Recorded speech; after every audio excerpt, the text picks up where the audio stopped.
What accessibility means to me.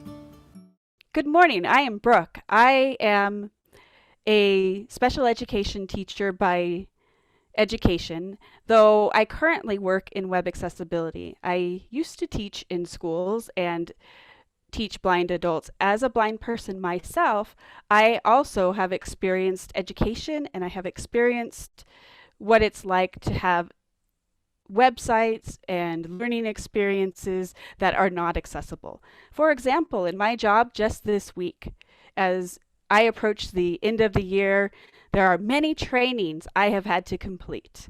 And these trainings have been hit or miss of whether I could complete them as a blind person.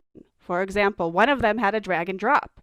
I couldn't do it. It wasn't an accessible drag and drop, so it was something I had to go and do something different. There was another one that had a language selection feature. I could not select a language because the button was not made accessible. So I wasn't able to complete that training. Imagine what happens when you have a child who loves to learn and who is excited about going to school. And they get into school and they are put in front of a laptop. They know how to use it. They know what they need to do. They get into their programs, their math program, their reading program, like Epic, like other tools out there that are out there, and they are excited because there's all these things available to them, and they can't use it because it has not been made accessible. Whether it's because it has terrible color contrast, whether it's because it doesn't work with their screen reader, or because they can't access it when they are not able to use a mouse. These are all reasons why web accessibility and making our courses accessible is extremely important. Children are allowed to have the least restrictive environment in which they can learn in. And that environment is so important. And when you begin creating courses, it is not a choice to include web accessibility. It is a necessity, and it is your responsibility to absolutely make sure every single child, even if you don't think you have a child with a disability in your class or will have one in that class, I can guarantee you there is most likely a child with a disability that has not been identified at that point.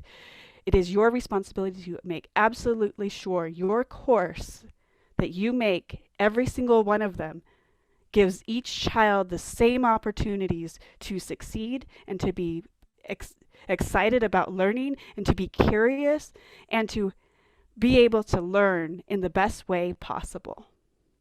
Do not miss on accessibility, because if you do, you will have a lot of trouble later. When you create a course up front that is accessible, it is so much easier to build it accessibly from the beginning than if you have to fix it. Retrofitting anything with accessibility takes so much more effort and time and is not worth it. So when you first think of that course, is that image really necessary? Does it really help teach this child this thing? Is it really necessary to use flashing lights that could cause seizures? Is it really necessary to do all these things that we need to do? Most of the time, you can make a great course regardless of its accessibility. In fact, an accessible course is a usable course.